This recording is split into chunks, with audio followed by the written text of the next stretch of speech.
اللہ تمہاری اولاد کے بارے میں تم کو ارشاد فرماتا ہے کہ ایک لڑکے کا حصہ 2 لڑکیوں کے حصے کے برابر ہے،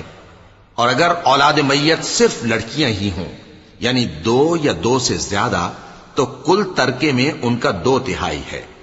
اور اگر صرف ایک لڑکی ہو تو اس کا نصف ہے، اور میت کے ماں باپ کا یعنی دونوں میں سے ہر ایک کا ترکے میں 6واں حصہ ہے، بشرطے کہ میت کی اولاد ہو،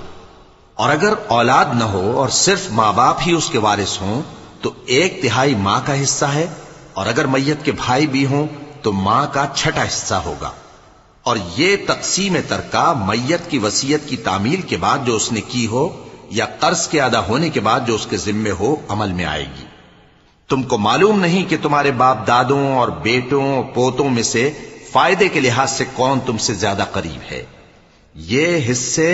اللہ کے مقرر کیے ہوئے ہیں اور اللہ سب کچھ